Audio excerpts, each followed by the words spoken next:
On a grey, open morning, a man in urban clothes drives quietly down a dirt road to a clearing in the middle of nowhere.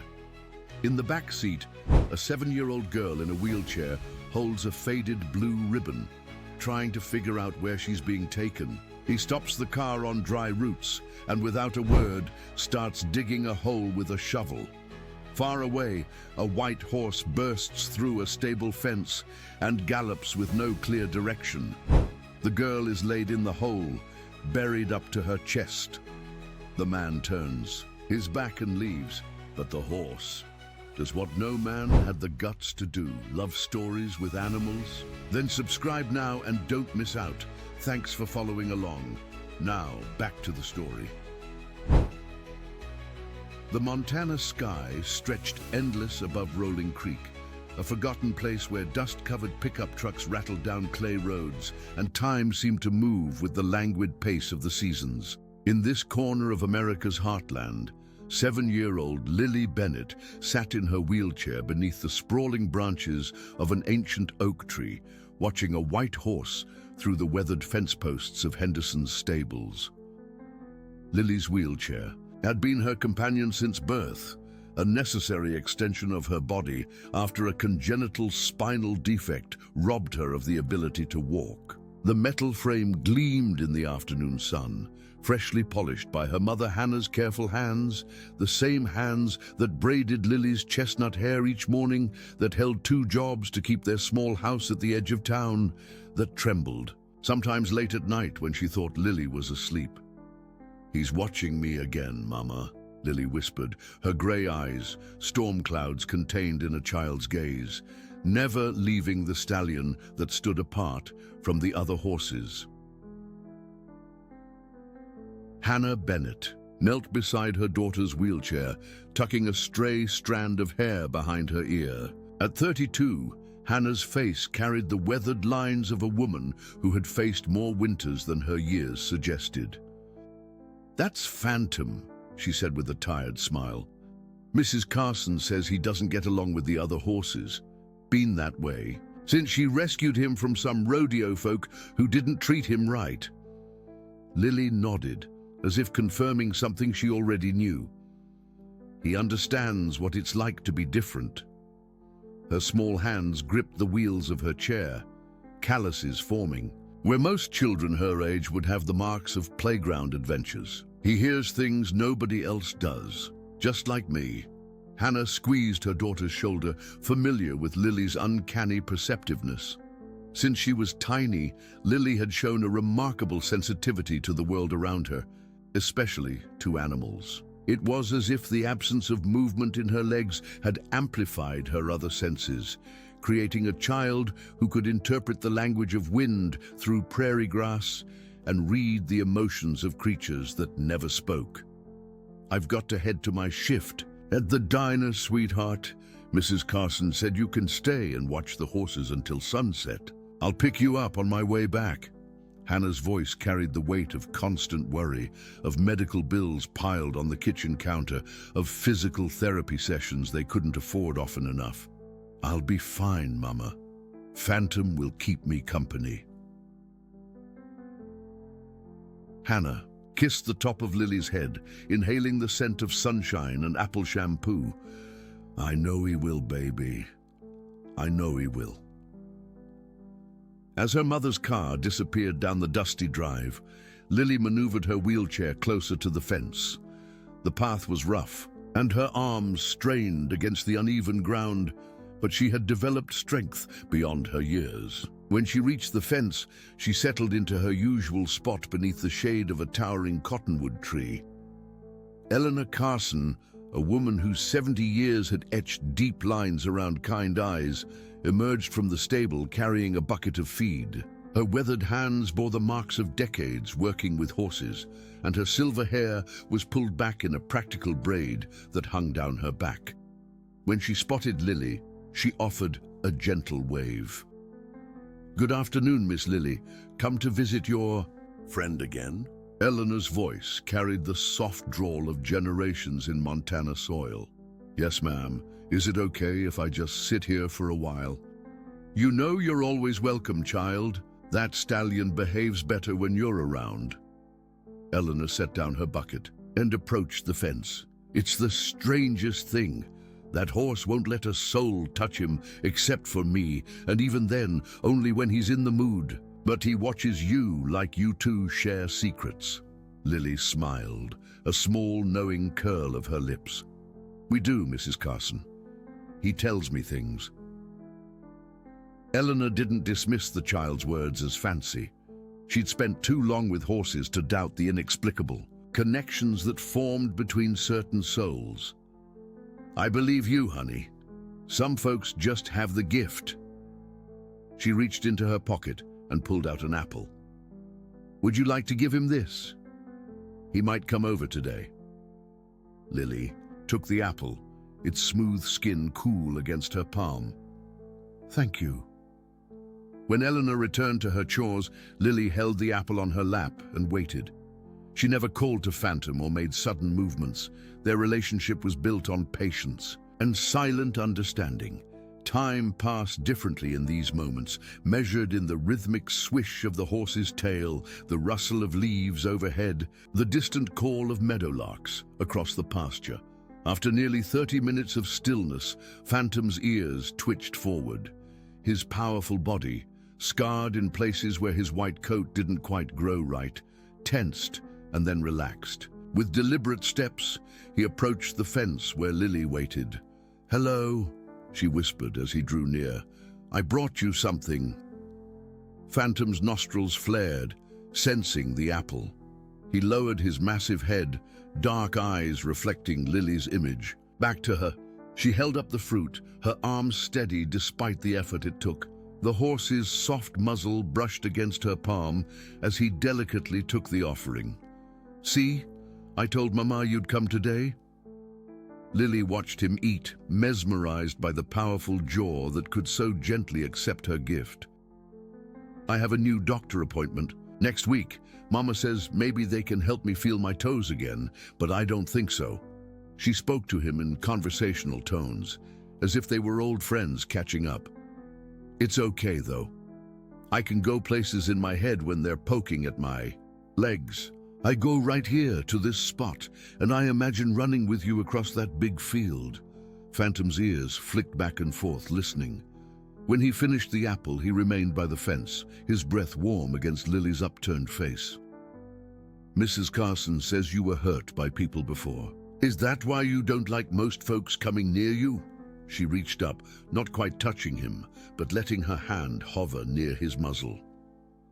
It's okay. Some people don't understand about being different. To Eleanor Carson's amazement, watching, from the barn doorway, Phantom lowered his head further and allowed Lily's small fingers to brush against his forelock. The touch was brief, just a whisper of contact, but in the world of a traumatized horse, it was monumental. As summer progressed, Lily's visits to Henderson Stables became the cornerstone of her days.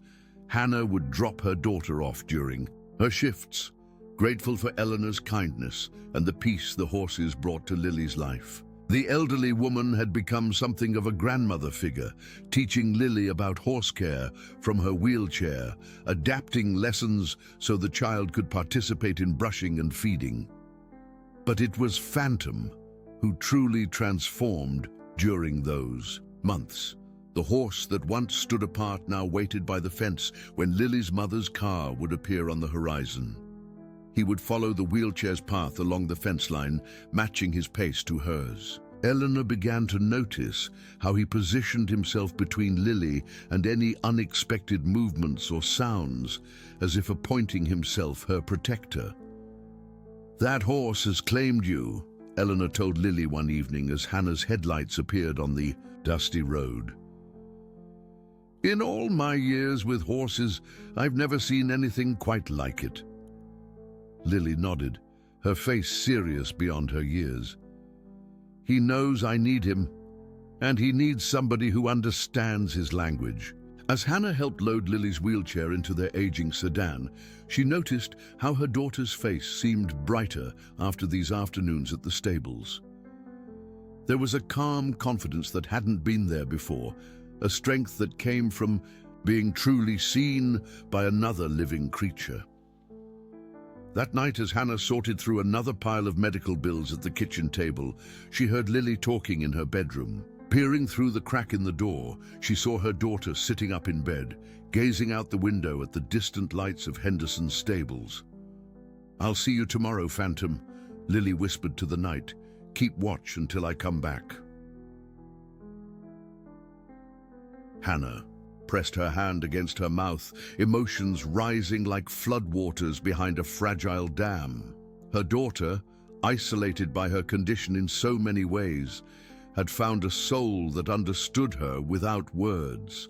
In this forgotten corner of Montana, where opportunity felt as scarce as rain in August, a silent connection between a wheelchair-bound girl and a traumatized horse had created something precious and rare. A friendship that asked nothing of either broken body, but celebrated what remained whole in both. As summer days grew shorter and the aspen leaves began their golden transformation, neither Hannah nor Lily could have predicted how vital this bond would become, or how it would be tested in ways that would shake their small world to its foundation. The first frost of autumn had barely melted from the morning grass when a black SUV with out-of-state plates rolled down Rolling Creek's main street. Inside sat Thomas Mercer, a man whose tailored suit and polished shoes seemed at odds with the town's weathered storefronts and dusty sidewalks. His clean-shaven face wore a practiced smile that appeared and disappeared with calculated precision, like a light switch flipped for effect rather than illumination. Mercer had come to Rolling Creek with purpose. His leather portfolio contained glossy brochures featuring children on horseback, smiling despite their various disabilities.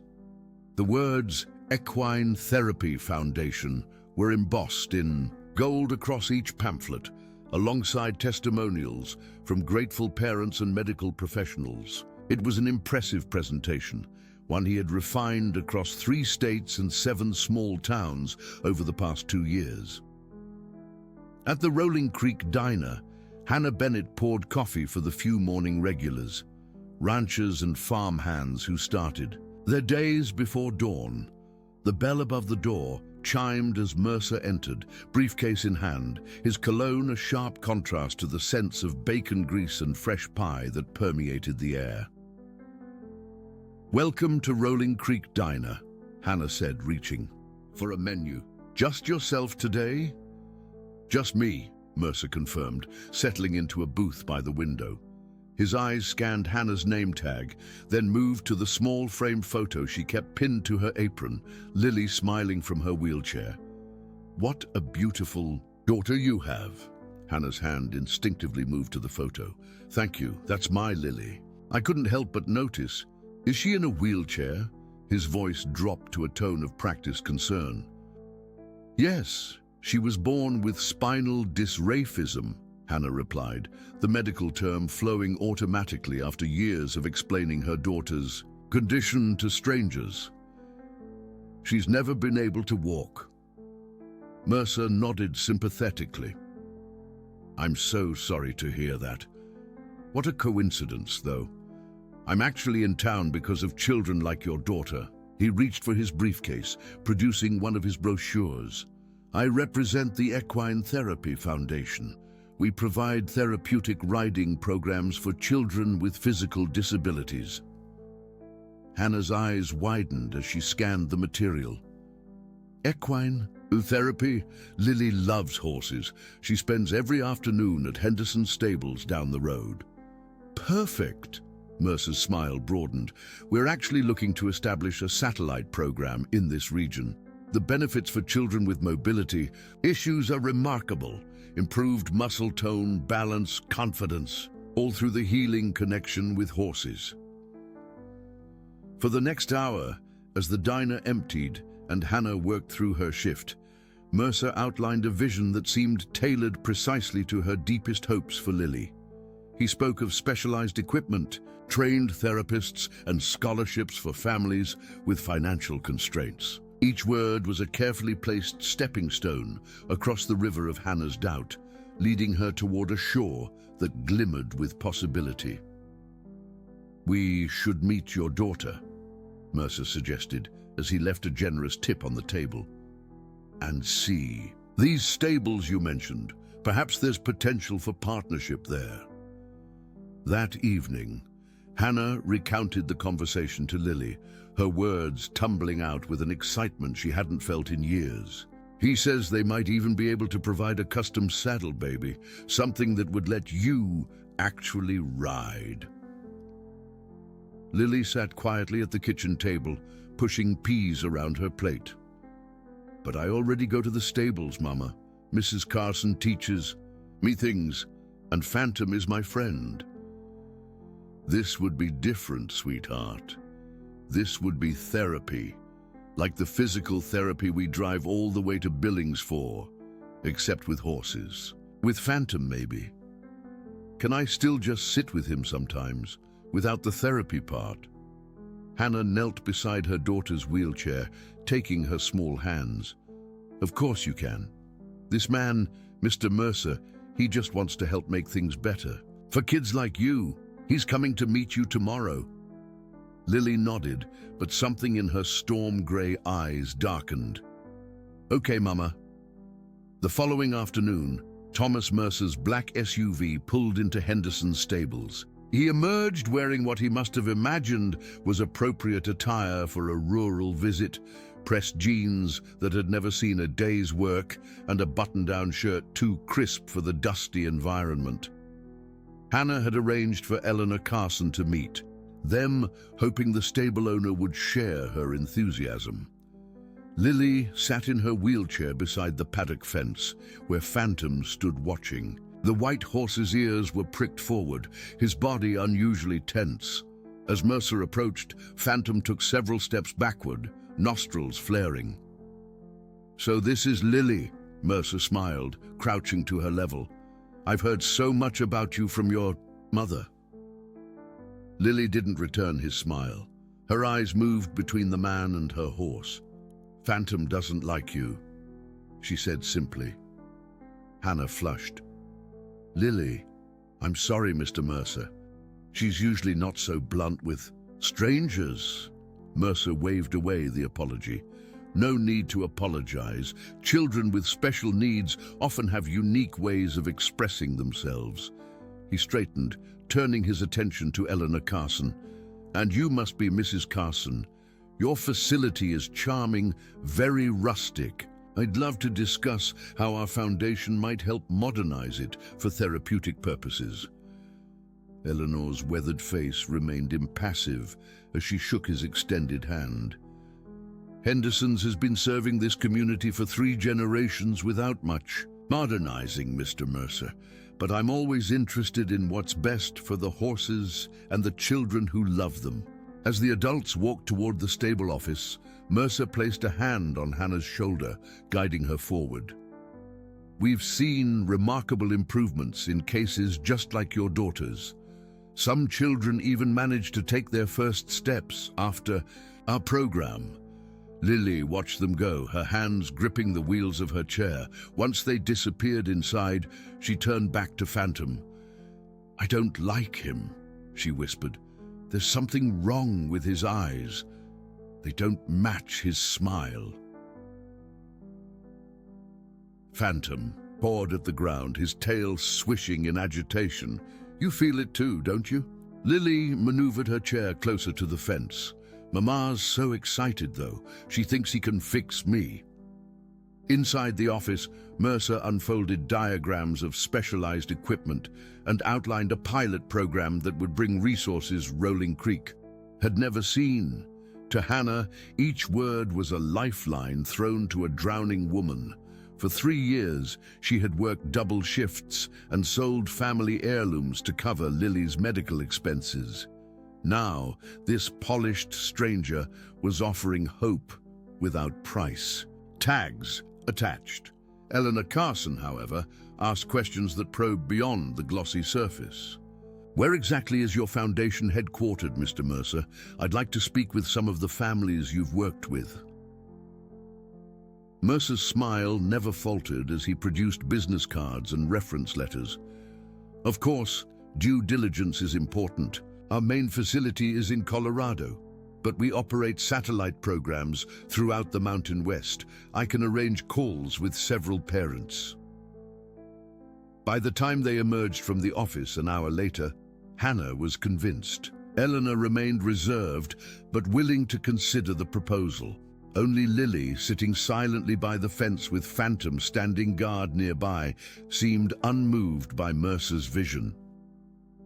Over the next 2 weeks, Mercer became a fixture in Rolling Creek. He rented a room at the local motel, attended church services where Hannah introduced him to neighbors, and made appearances at the town council meeting to discuss the economic benefits his program could bring to the community. Each evening, he would visit Hannah and Lily's home, bringing take-out dinners that spared Hannah from cooking after long shifts, and small gifts for Lily, drawing pencils, a horse figurine, books about equine therapy. Despite these gestures, Lily remained distant. She answered his questions with monosyllables and avoided being alone with him. When he showed her videos of children in therapeutic riding sessions, she would watch silently, then ask to return to her room. "She's just shy," Hannah explained one evening, as they sat at the kitchen table reviewing paperwork. "And she's protective of her relationship with Phantom. Change is hard for her." Mercer nodded understandingly. "That's common. But once we get her started in the program, she'll see the benefits. Speaking of which," he slid a document across the table, "I've arranged for an evaluation at our regional center in Missoula. It's just a day trip. Their specialists can assess Lily's specific needs and design a personalized therapy plan." Hannah studied the form, which requested her signature as guardian. "Missoula? That's a 3-hour drive." "I'd handle transportation myself," Mercer assured her. "Door-to-door service. You wouldn't need to miss work." From her bedroom, Lily could hear the murmur of adult voices. She sat by her window, looking out toward Henderson stables in the distance. Since Mercer's arrival, her afternoons with Phantom had been disrupted by meetings and evaluations. Today, when she'd finally had time alone with the horse, he had seemed restless, repeatedly looking toward the stable entrance as if expecting danger. "I know," she had whispered to him. "Something's not right." That night, Hannah came to tuck Lily into bed, her face alight with an excitement her daughter hadn't seen in years. "Mr. Mercer wants to take you to Missoula on Saturday to meet some special doctors who work with horses. Isn't that wonderful?" Lily clutched her quilt tighter. "Can you come too, Mama?" Hannah's smile faltered. "I have to work, sweetheart. But Mr. Mercer has done this with lots of children. He'll take good care of you." "I don't want to go with him. I don't like how he looks at me when you're not watching." Hannah sat on the edge of the bed, brushing hair from her daughter's forehead. "What do you mean, baby? Has he done something to make you uncomfortable?" Lily struggled to articulate the feeling that knotted her stomach whenever Mercer was near. "He smiles, but it doesn't reach his eyes, and Phantom doesn't trust him. Animals know things, Mama." Hannah sighed, torn between her daughter's intuition and the promise of help that seemed too good to dismiss. "Sometimes adults don't know how to act around children who are different. It doesn't mean they're bad people." She kissed Lily's forehead. "But if you really don't want to go, we can wait. Maybe I can switch shifts and go with you another time." Relief washed over Lily's face. "Thank you, Mama." When Hannah relayed Lily's hesitation to Mercer the next day, his reaction was measured. "It's understandable. Trust takes time to build, but children often resist what's best for them, like medicine that tastes bad but helps them heal." "I promised her I'd try to go along next time," Hannah explained. "Of course." Mercer closed his portfolio with deliberate movements. "Although the specialist is only available this weekend, it might be months before we can reschedule." He paused, letting silence emphasize his next words. And winter is coming. The roads to Missoula can be treacherous once snow falls. Hannah's shoulders slumped under the weight of decision. Let me talk to her again. Maybe if I explain how important this is. That evening, Lily sat silently as her mother outlined all the reasons to trust Mr. Mercer, to embrace this opportunity that might never come again. Through the window, she could see heavy clouds gathering on the horizon, the first storm of autumn approaching. Just this once, Hannah pleaded. If you don't like it, we won't go back. I promise. Lily looked into her mother's exhausted face, saw the desperate hope in her eyes, and made a decision that belonged to someone much older than 7. Okay, Mama, I'll go. That night, while her mother slept, Lily wheeled herself to the kitchen and used a ruler to knock her grandfather's old compass off the high shelf where it was kept. The metal object had been his prized possession, a gift from his own father, who had used it to navigate Montana's backcountry. The needle always knows north, he had told Lily before his passing, and if you know north, you can find your way, home from anywhere. Lily tucked the compass into the pouch beneath her wheelchair seat, alongside a worn blue ribbon that had once tied her baby blanket, the last thing her grandfather had touched before his heart gave out 3 years ago. He had knotted it around her tiny wrist in the hospital and whispered, "Trust what the animals tell you, little one. They see clearer than most folks." As Saturday dawned clear and cold, Lily sat in her wheelchair on the front porch, the compass and ribbon hidden beneath her seat, watching Mercer's black SUV approach through a thin morning mist. Hannah knelt before her, adjusting her scarf and hat. "You have my number memorized, right?" Hannah confirmed. "And Mrs. Carson's?" Lily nodded. "And Grandpa's compass is with me. I'll be okay, Mama." Hannah embraced her daughter, inhaling the scent of her hair as if to memorize it. "Mr. Mercer says you'll be home before dark. I'll make your favorite mac and cheese." As Mercer loaded the wheelchair into his vehicle, Phantom's distant whinny carried across the fields from Henderson's stables. The sound made Lily turn her head sharply. "Your horse friend says goodbye," Mercer commented with a chuckle that didn't reach his eyes. "Don't worry, you'll see him again soon." The certainty in his voice should have been comforting. Instead, it sent a chill through Lily that had nothing to do with the autumn air. As the SUV pulled away from the farmhouse, she pressed her palm against the window, watching her mother's figure grow smaller until it disappeared around the bend. What neither of them could see was Phantom at the stable fence, his powerful body straining against the wooden rails, eyes fixed on the disappearing vehicle as it wound its way out of Rolling Creek, headed not toward Missoula, but deeper into the remote countryside where the roads narrowed and cell phone signals faded into the vastness of Montana's wilderness. The familiar highway that should have taken them toward Missoula vanished behind them as Mercer's SUV turned onto increasingly remote roads. Lily, strapped into the passenger seat with her wheelchair secured in the back, watched the road signs with growing unease. The digital clock on the dashboard read 11:23 a.m. They had been driving for almost 3 hours. "Mr. Mercer," she said, her voice small against the hum of tires on asphalt, "I don't think this is the way to Missoula. My mom and I went there last year for my checkup." Mercer's knuckles whitened, slightly on the steering wheel, but his voice remained even. "We're taking a scenic route, Lily. The regional center is in a beautiful rural area outside the city. It gives the children more space to work with the horses." Lily's fingers found the edge of her jacket pocket where her grandfather's compass was hidden. She didn't remove it. Something told her to keep her movements subtle, but she took comfort in knowing it was there. Through the window, she watched as paved road gave way to gravel and then to dirt. Cell phone towers had disappeared from the horizon long ago. "I'm hungry," she said, testing him. "Mama always packs a lunch when we travel." "We'll be there soon," Mercer replied, his practiced smile thinning. "They'll have food waiting."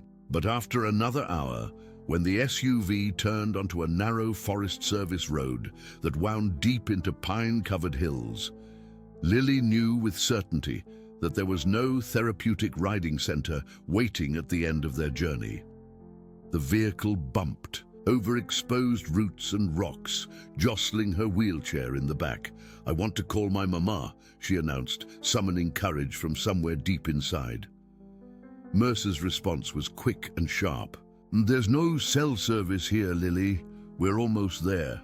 "Where is there?" she pressed, her 7-year-old voice steadier than she felt. The SUV crested a hill and stopped abruptly in a small clearing surrounded by dense pines. No buildings, no center, no other vehicles, just wilderness stretching in every direction. Mercer turned off the engine and sat silently for a moment, his breathing measured and controlled. "You ask too many questions," he said finally, turning to look at her with eyes that no longer pretended warmth, just like the others.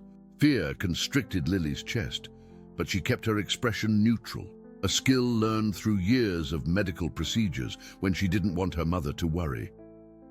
"What others?" Mercer ignored the question as he exited the vehicle and walked around to her door. "Time to stretch our legs." "Well," he smiled coldly, "my legs anyway." Back in Rolling Creek, Hannah Bennett's shift at the diner was halfway complete when unease began to gnaw at her. She had tried calling Mercer's phone twice during her break, but the calls went straight to voicemail. Probably out of service. Range, she told herself, refilling coffee cups with hands that trembled slightly. At Henderson's stables, Eleanor Carson was mucking out stalls when she noticed Phantom's strange behavior. The white horse that normally moved with deliberate calm was pacing his paddock, stopping occasionally to stare in the direction Mercer's SUV had taken that morning. His ears were pricked forward, nostrils flared, muscles tensed beneath his scarred coat. "What's got you so worked up, old boy?" Eleanor approached the fence, noting how the horse's eyes tracked something distant, invisible to her. In 40 years of working with horses, she had learned to respect their instincts. Animals sensed things humans missed, particularly this horse, with his uncanny connection to Lily. Eleanor made her way to the office and picked up the phone, dialing the diner's number. When Hannah answered, Eleanor kept her voice casual. "Hannah, it's Eleanor Carson. I was wondering what time Lily would be back today. Phantom seems a bit out of sorts without her." The brief silence on the line spoke volumes before Hannah responded. "Mr. Mercer took her to Missoula this morning. They should be back around dinner time." "Missoula?" Eleanor repeated, a chill settling in her bones. "Alone with him?" "Yes, for an evaluation at their therapy center. Is something wrong?" Eleanor hesitated, unwilling to alarm Hannah without cause. "Probably nothing. But Phantom's acting strangely, like he does when a storm's coming. Did Mr. Mercer say exactly where this center is located?" "He gave me a brochure. It's in my purse. Hold on." The sound of rustling paper came through the line. It says Mountain View Equine Therapy Center, Missoula Regional Office. There's a phone number. Would you mind if I called them? Just to check when they're expecting Lily back? I need to prepare Phantom for a training session." Hannah agreed, and Eleanor jotted down the number. After they hung up, Eleanor immediately dialed the number on the brochure. The automated voice that entered informed her that the number was not in service. With growing apprehension, she called the county sheriff's office. "Sheriff Davis, it's Eleanor Carson from Henderson's stables.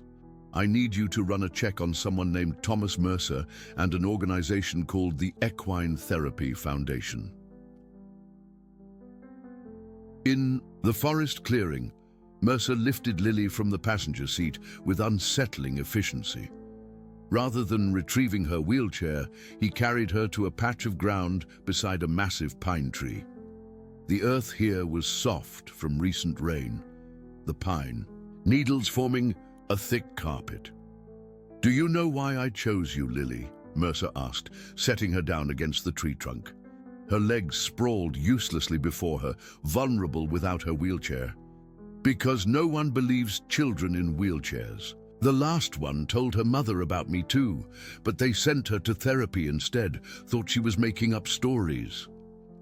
Lily's mind raced, calculating survival rather than escape. Without her chair, she couldn't move quickly. Without a phone, she couldn't call for help. But she had her grandfather's compass, and she had been listening to animals long enough to know that humans were animals too, with tells and weaknesses just like any creature. "My mama will look for me," she said calmly. "And Phantom knows something's wrong." Mercer laughed, a hollow sound in the forest stillness. "A horse? That's your hope?" He turned away from her, retrieving a shovel from the back of his SUV. "Your mother won't start worrying until dark. By then we'll be finished here." As he began digging several yards away, the awful reality of his intentions crystallized in Lily's mind. The hole he was excavating wasn't for treasure or for hiding something, it was for her. With clinical detachment, he dug methodically, occasionally glancing at his watch or at Lily, who remained unnaturally still against the tree. Her fingers crept to her pocket, extracting the compass. The needle swung decisively, pointing north. If north was that direction, then Rolling Creek lay southeast, the opposite way from where they had driven. Lily knew she couldn't outrun or outfight this man, but perhaps she could outsmart him. "Mr. Mercer," she called, her voice deliberately tremulous. "I need to use the bathroom, please." He paused, leaning on the shovel. "There's no bathroom here, Lily." "Then I'll go behind a tree. Please, I can't hold it." Mercer sighed with irritation. "Fine, make it quick." He approached, lifting her roughly and carrying her to a cluster of bushes a few yards away. "Don't try anything stupid. You can't get far without your chair." "I know," Lily replied, eyes downcast in feigned submission. When he set her down and stepped back to give her privacy, Lily pulled herself behind the bushes, using the strength in her arms. Once hidden from view, she quickly untied the blue ribbon from her pocket and tied it securely around a low-hanging branch. Then she removed her red jacket and hung it visibly on another bush, a splash of color in the green and brown forest. "Are you done?" Mercer called impatiently. "Almost," she replied, inching further through the underbrush silently, using techniques learned from years of adapting to her disability. She reached another tree, pulled herself up against it, and then continued, her painstaking journey away from where Mercer waited. When he finally pushed through the bushes to find her, she was gone, her red jacket hanging like a flag, but the girl herself vanished into the forest. Mercer's practiced composure cracked. "Lily!" he shouted, rage replacing the controlled demeanor. "You can't get away. You can't even walk." But Lily had been compensating for immobile legs her entire life. What Mercer failed to understand was that not being able to walk had taught her other ways to move. Silent, efficient ways that didn't involve standing upright where eyes could spot her. Using her arms and torso, Lily pulled herself across the forest floor, leaving the blue ribbon behind as she moved southeast according to her compass. Each dragging movement was agonizing but purposeful, carrying her further from the clearing and deeper into the woods that would conceal her from Mercer's searching eyes. Back in Rolling Creek, the afternoon brought storm clouds and rising winds. Hannah Bennett's worry had bloomed into fear when her third call to Mercer's phone went unanswered. She approached her manager at the diner, her voice tight with concern. "I need to leave early. Something doesn't feel right about my daughter's trip." At Henderson's stables, Sheriff Davis had arrived with troubling news. "There's no registered equine therapy foundation in Montana, Colorado, or any neighboring state," he informed Eleanor. And the man who calls himself Thomas Mercer, I ran his plates through the system. That SUV was reported stolen in Idaho 3 weeks ago. Eleanor's weathered face paled. Oh God, Lily's with him, Hannah's daughter. The sheriff was already on his radio, calling for backup and issuing a missing child alert. Do we have any idea which direction they headed? Before Eleanor could answer, a crash came from the paddock. Phantom had broken through the wooden fence, his powerful body forcing apart the rails that had contained him. Without hesitation, the white horse galloped toward the main road, his course as straight as an arrow. Follow that horse, Eleanor said with absolute conviction. I've never seen him do anything like this. Sheriff Davis hesitated only momentarily before nodding to his deputy. Get your vehicle. We'll follow from the road and call Hannah Bennett. Tell her to meet us at the station. In the forest, Lily had covered nearly a quarter mile. Through sheer determination, ignoring the pain in her arms and the scratches from branches and rocks. She paused beneath a fallen log, listening to Mercer's distant shouts growing more frantic and closer again. He had found her jacket and was now systematically searching the area. It was only a matter of time before he discovered her trail. Reaching into her pocket, she withdrew the compass once more. The gathering storm made the forest prematurely dark, shadows deepening among the trees. If she could hold out until nightfall, her chances of remaining hidden would improve. But the temperature was dropping with the approaching storm, and her small body, without the jacket, was beginning to shiver. The sound of breaking branches announced Mercer's approach. He had found the blue ribbon and was following her path. With grim determination. I see what you're doing, Lily, he called, his voice eerily calm again. Clever girl, but this will just make things harder for both of us. Lily pressed herself flat against the earth, using a technique she had learned for managing pain during medical procedures, separating her mind from her body, focusing on something beyond her immediate circumstances. She thought of Phantom's warm breath against her cheek, of his silent understanding, of the way his ears would twitch when she spoke to him.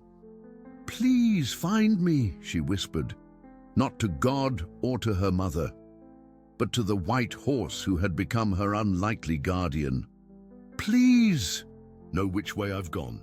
Miles away, Phantom galloped along country roads, with Sheriff Davis's vehicle following at a distance. The horse moved with single-minded purpose, ignoring cars that swerved to avoid him, taking turns with uncanny certainty. Behind them, a Titan convoy had formed, Eleanor Carson in her pickup truck, Hannah Bennett in the passenger seat, and 3 deputy vehicles with lights flashing. This is crazy, Hannah said, her face streaked with tears. How can we be following a horse? Eleanor kept her eyes on the white figure ahead. That horse knows something we don't. I've seen it before, the connection between him and Lily. It's something you can't explain, but you'd be a fool to ignore. When Phantom turned off the main road onto a Forest Service route, Sheriff Davis radioed back to the convoy. We've got tracks here, SUV treads, recent, and they match the stolen vehicle description. Hannah gripped the dashboard, her knuckles white. If he's hurt her... Don't! Eleanor cut her off. Lily's smart, and she's stronger than most grown men I know. Focus on finding her, not on what might have happened. The first raindrops began to fall as Phantom continued his relentless pace into the forest, forcing the vehicles to slow on the narrowing road. Eventually, they reached a point where the SUV tracks turned off toward a clearing, but Phantom veered in a different direction, away from the road and into the dense trees. He's left the trail, Sheriff Davis called back. We need to split up. Some of us follow the SUV tracks, others go with the horse. Eleanor didn't hesitate. I'm going with Phantom, she announced, grabbing a flashlight from her glove compartment. Hannah, stay with the sheriff. If Lily's with the SUV, you need to be there. Bish. In the deepening forest, Lily heard the distant whinny of a horse. a sound so familiar it cut through her fear like sunlight through fog. Phantom's call echoed through the trees, answered only by the rumble of approaching thunder.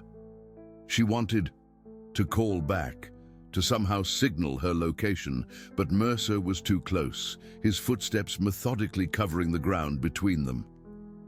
As raindrops began to filter through the canopy, Lily made a desperate decision. Pulling herself up to a sitting position against the log, she took a deep breath and whistled, the same pattern she used to call Phantom at the stables, 3 short notes followed by one long one. The sound carried through the damp air like a flare. Immediately, Mercer's footsteps quickened. "There you are," he called, triumph in his voice. But from another direction came the thundering of hooves, powerful, determined, crashing through underbrush with unstoppable force. Lily whistled again, and the sound that answered was Phantom's. Piercing reply, closer now, moving directly toward her. Mercer reached the fallen log, his face contorted with rage as he spotted Lily huddled against it. "Enough games," he snarled, reaching for her. The white horse burst through the trees like an avenging spirit, his coat gleaming even in the dim light, eyes locked on the man threatening his human. Phantom reared, hooves slashing the air with deadly precision. Mercer stumbled backward, tripping over exposed roots and falling hard against a tree trunk. "Phantom!" Lily cried, tears of relief streaming down her face. The horse positioned himself between Lily and Mercer, ears flat against his head, teeth bared in warning. When Mercer tried to circle around, Phantom matched his movements, never allowing him to approach the child. Eleanor Carson's voice called from beyond the trees, "Lily, can you hear me?" "Here," Lily shouted, her small voice cracking with emotion. "I'm here with Phantom." Flashlight beams cut through the gathering darkness as Eleanor emerged from the trees, followed by 2 deputies with weapons drawn. At the sight of the armed men, Mercer made a final desperate lunge toward the forest, only to be cut off by Phantom, who drove him back toward the officers with determined precision. "Thomas Mercer, you're under arrest," one deputy announced, while the other handcuffed the man, who had finally lost all semblance of his controlled facade. Eleanor rushed to Lily, dropping to her knees beside the child and enveloping her in a fierce embrace. "You incredible brave girl," she whispered against Lily's rain-dampened hair. "How did you get all the way out here without your chair?" Lily, shivering but composed, reached into her pocket and produced her grandfather's compass. "I knew which way was home," she said simply, "and I knew Phantom would find me." As if understanding his name, the white horse approached, lowering his massive head to Lily's level. His breath warmed her cold cheeks as he nuzzled her gently. Eleanor watched in awe as the horse that had never allowed human touch now stood, protectively over the child, sheltering her from the increasing rain with his body. "We need to get her back to the road," a deputy said. "Her mother's waiting with the sheriff." Eleanor nodded, preparing to lift Lily, but Phantom had other ideas. The horse knelt on his front legs beside the child, a behavior Eleanor had never witnessed in her decades with horses. "I think," Lily said with quiet certainty, "he wants me to ride him." With careful movements, Eleanor helped position Lily on Phantom's back, supporting her as the horse slowly rose. Lily's useless legs dangled on either side, but her upper body strength allowed her to grip Phantom's mane. The horse stood perfectly, still until she was secure, then began to walk with exaggerated gentleness, following Eleanor's flashlight beam toward the road. When they emerged from the forest, Hannah's cry of relief cut through the rain and darkness. She ran to them, arms outstretched, as Phantom carefully lowered himself again to allow Lily to be lifted into her mother's embrace. "My baby, my brave, brave baby," Hannah sobbed, clutching Lily as if she might disappear again. Sheriff Davis approached with a thermal blanket, wrapping it around both mother and child. "The paramedics are on their way," he assured them, "and Mercer is in custody. You're safe now, Lily." As raindrops became a downpour, Phantom remained beside them, his white coat gleaming under the emergency lights. Despite the chaos of officers securing the scene and the approaching siren of an ambulance, the horse stood unwavering in his vigil. Lily, still cradled in her mother's arms, reached out to touch Phantom's muzzle. "You heard me," she whispered. "You knew where to find me." The horse's dark eyes reflected understanding beyond human comprehension, the sacred bond between a silent guardian and the child who had always heard what others could not. The story of a white horse who rescued a wheelchair-bound girl from a would-be abductor spread through Rolling Creek like wildfire, transforming as it traveled, growing taller with each telling, gathering mystical elements that Lily gently corrected whenever she heard them. "Phantom didn't fly through the forest," she would explain patiently. "He just knew which way to go." In the days following her rescue, Lily became the reluctant center of attention. News vans from Missoula and eventually national networks descended on the small town, their satellite dishes incongruous against the weathered storefronts and grain silos. Reporters positioned Lily's wheelchair in carefully framed shots, with Phantom standing nobly beside her, the visual poetry of their unlikely friendship too powerful to resist. The story they pieced together from police reports and witness accounts was more disturbing than anyone in Rolling Creek could have imagined. Thomas Mercer, whose real name was Edward Pallister, had moved systematically through rural communities across 4 states, targeting vulnerable children with disabilities and the desperate parents who cared for them. 3 children had gone missing after encounters with him. 2 had never been found. Hannah Bennett retreated from public view as these details emerged, consumed by guilt that nearly crushed her spirit.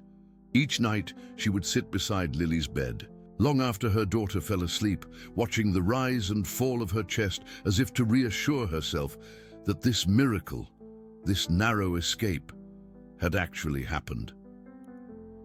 "I almost lost you," she whispered one night, believing Lily was asleep. "I handed you to him with my own 2 hands. But you didn't lose me, Mama," Lily replied, her eyes opening in the darkness. "And it wasn't your fault. He was good at lying." Hannah gathered her daughter close, inhaling the scent of her hair. "How did you get so wise, my little warrior?" "From listening," Lily said simply, "not just to words." As autumn deepened into winter, the camera crews departed, and life in Rolling Creek attempted to return to normal.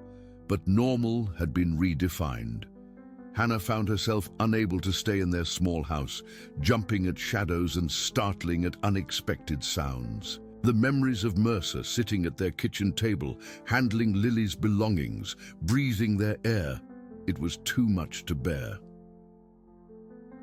Eleanor Carson provided the solution one snowy December afternoon as she watched Lily working with Phantom in the covered arena she had built decades ago for winter training. "The old caretaker's cabin is just sitting empty," she mentioned casually to Hannah, who was huddled on a bench, wrapped in a heavy blanket. "It needs some fixing up, but it's right here on the property. You could see the stables from your kitchen window." Hannah's breath clouded in the cold air as she considered the offer. "We couldn't afford much rent right now. The medical bills from the hospital stay after..." She swallowed hard. "After everything." Eleanor's weathered hand covered Hannah's gloved one. "Who said anything about rent? I need someone to help with the morning feeding before you head to your shift. Lily already does half my job when she's here after school." She nodded toward the arena where Lily was guiding Phantom through a series of turns, her wheelchair moving, in tandem with the horse, as if they were dancing. "Besides, that horse would walk through fire for your daughter. Having her nearby keeps him calmer than he's been in all the years I've had him." By Christmas, Hannah and Lily had moved into the small cabin at the edge of Henderson's stables. The entire town had pitched in to help. Sheriff Davis and his deputies hauling furniture, the diner staff painting walls, the local carpenter building a ramp for Lily's wheelchair. The cabin was transformed from a neglected storage space into a snug home filled with warm light and the promise of new beginnings. On Christmas Eve, snow fell in thick, silent flakes as Lily sat by the wood stove in their new living room. Through the window, she could see Phantom's paddock, where the white horse stood watching their cabin as he did every evening. Some habits couldn't be broken, even by changing addresses. "He's still keeping guard," Hannah observed, placing a mug of hot chocolate in Lily's hands. "He always will," Lily replied with certainty. "That's who he is now." The holidays passed in a gentle blur of community gatherings and quiet evenings. January brought bitter cold and the reopening of school after winter break. For the first time, Lily found herself treated differently by her classmates, not with the careful distance they had maintained before, but with a new kind of respect. The story of her escape had elevated her in their eyes, from the girl in the wheelchair to something approaching legendary status. "Is it true you dragged yourself through the woods for miles?" Tommy Fletcher asked during recess, his breath forming clouds in the frigid air. "Not miles," Lily corrected. "Maybe half a mile, but it felt like more." "And your horse really found you by himself, like Lassie?"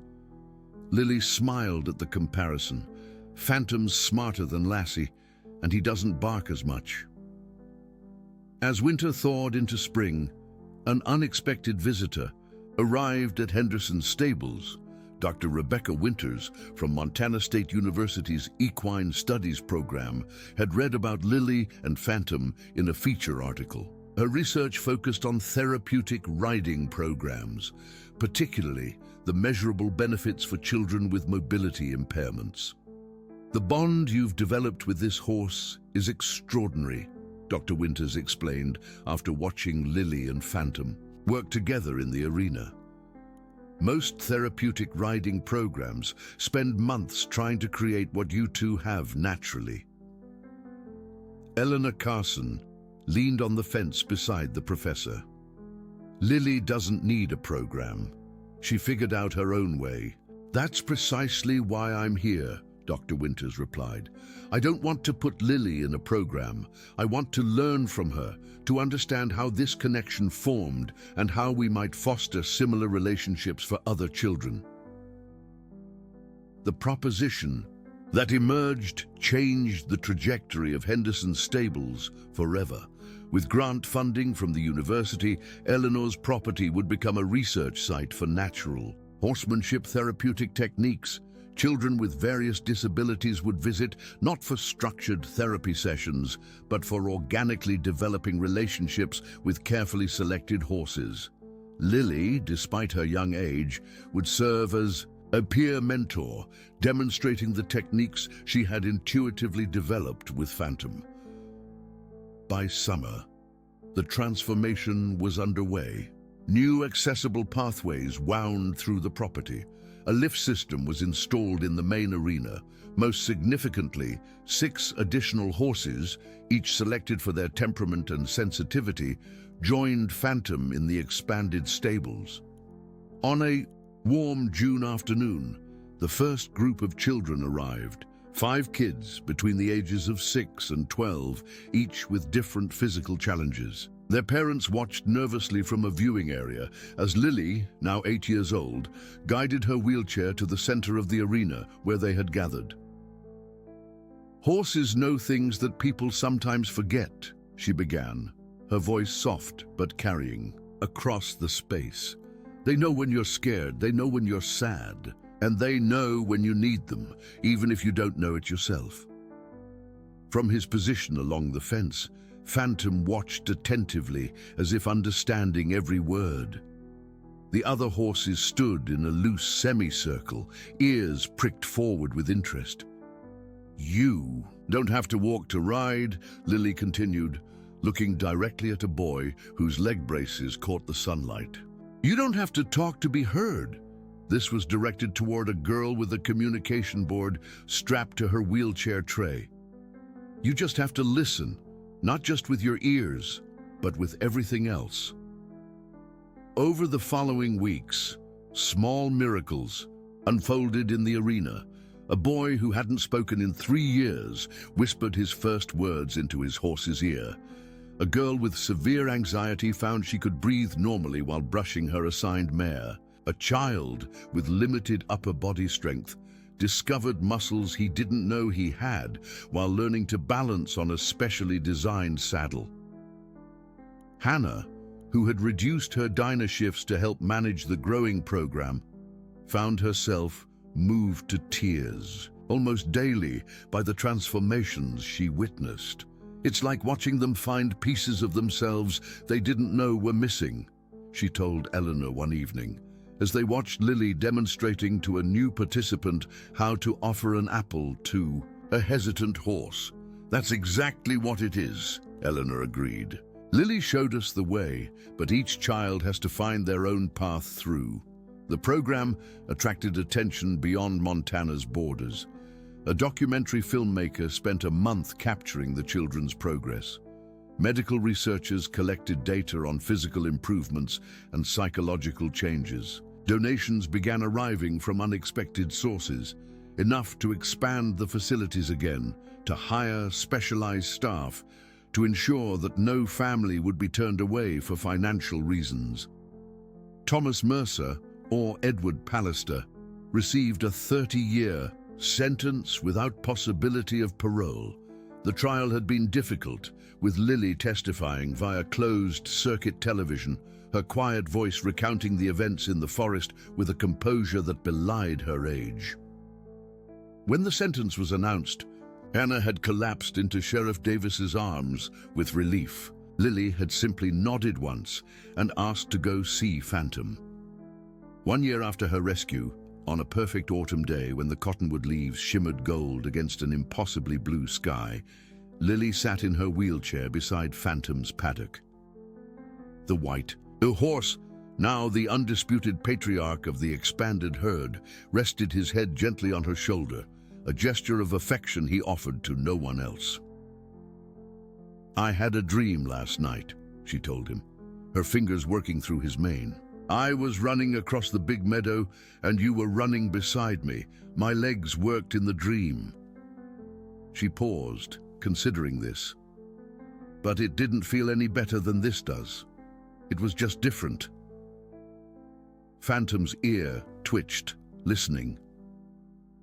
"Dr. Winters says I might be able to try the new surgery next year, the one that might help me feel more below my waist." Lily leaned her head against Phantom's neck. "Mama wants me to do it. She thinks maybe someday I could use those special crutches instead of the chair, at least sometimes." The horse shifted slightly, adjusting his position to better support her weight. "I'm not scared of the surgery," Lily continued, "but I wonder if things would change. Between us, I mean. If I could walk a little, would you know it's still me?" As if in answer, Phantom raised his head and looked directly into her eyes. In the year since he had found her in the forest, the connection between them had deepened beyond explanation. They moved together in the arena, as if sharing one mind. They communicated in a silent language of breath and intention that even Eleanor, with her decades of experience, couldn't fully interpret. "You're right," Lily smiled. "It doesn't matter. You'd know me anywhere." From the main house, Hannah watched her daughter through the kitchen window as she prepared lunch for the afternoon session participants. The sight of the small girl in the wheelchair beside the powerful white horse no longer struck her as incongruous. They were puzzle pieces that fit together perfectly, each completing what the other lacked. Sheriff Davis, who had become a regular visitor to the stables, stood beside her at the sink. "Still amazes me," he said, nodding toward the window. "That horse knowing where to find her that day. Never seen anything like it in 30 years of law enforcement." Hannah handed him a towel to dry the dishes she'd washed. Lily says it's because Phantom listens with more than his ears. She says we all could, if we remembered how. The sheriff considered this as he carefully dried a plate. Your daughter's got an old soul, Hannah. She's had good teachers, Hannah replied, her gaze returning to the window where Eleanor Carson had joined Lily and Phantom, the three of them bathed in autumn light. Not all of them human. That evening, as sunset painted the mountains in shades of purple and gold, the expanded stables hosted a celebration marking 1 year of the therapeutic riding program. Long tables had been set up in the arena, covered with checkered cloths and mason jars filled with wildflowers. Children who had participated throughout the year arrived with their families, their wheelchairs and walkers and braces, no longer objects of awkward attention, but simply parts of who they were. Lily, dressed in a blue dress that matched the ribbon she still kept tied around her wrist, maneuvered through the gathering with practiced ease. She had grown in the past year, not just physically, but in confidence and purpose. The shy girl who once watched the world from beneath the cottonwood tree had become a leader in her own quiet way. Dr. Winters called for attention, tapping a spoon against her glass. Before we eat, I'd like to say a few words. The crowd quieted, turning toward her. 1 year ago, we began this program with a simple idea, that the connection between a child and a horse could be transformative. What we didn't anticipate was how that transformation would extend to all of us. She gestured toward the stables, where the horses stood watching the proceedings with curious expressions. These animals have become more than therapy tools. They've become teachers, friends, and in some cases, her eyes found Lily, heroes. They've shown us that communication doesn't always require words, that strength isn't always measured in muscle, and that healing comes in forms medicine can't prescribe. Applause rippled through the gathering. Parents who had once approached the stables with skepticism now nodded in knowing agreement. Children who had arrived unable to make eye contact now sat tall in their adapted seats, pride evident in their postures. I'd like to ask Lily Bennett to come forward, Dr. Winters continued. None of this would exist without her courage and her extraordinary bond with Phantom. Hannah began to move toward her daughter's wheelchair, intending to help her navigate to the front, but Lily shook her head slightly. I can do it, Mama. As Lily wheeled herself to the center of the circle, Phantom, who had been watching from the open stable doors, stepped forward unbidden. Eleanor made a move to intercept him, then stopped, recognizing the intentionality in his stride. The gathered crowd fell silent as the white horse positioned himself beside Lily's wheelchair with the precision of a trained partner. Lily, Dr. Winters said, presenting a small plaque. On behalf of the university and everyone whose lives you've touched, we want to recognize your contribution to this program. Your instinctive understanding of horse behavior has changed how we approach therapeutic riding. Lily accepted the plaque, her cheeks flushing with color. Thank you, she said softly, but Phantom deserves this more than I do. He's the one who showed us all what's possible. As if understanding his cue, the white horse lowered his head to Lily's level. She reached up and pressed her forehead against his, closing her eyes in a moment of communion that needed no translation for anyone present. From her position at the edge of the circle, Hannah felt a hand slip into hers. Eleanor Carson stood. Beside her, the weathered lines of her face soft in the fading light. A year ago, I thought we'd lost her, Hannah whispered. Eleanor squeezed her hand.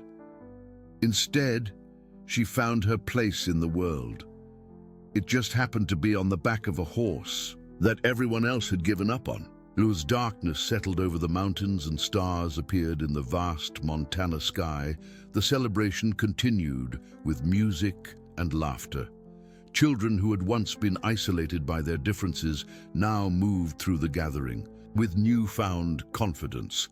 Parents who had carried the weight of their children's challenges alone now shared stories and support with understanding ears.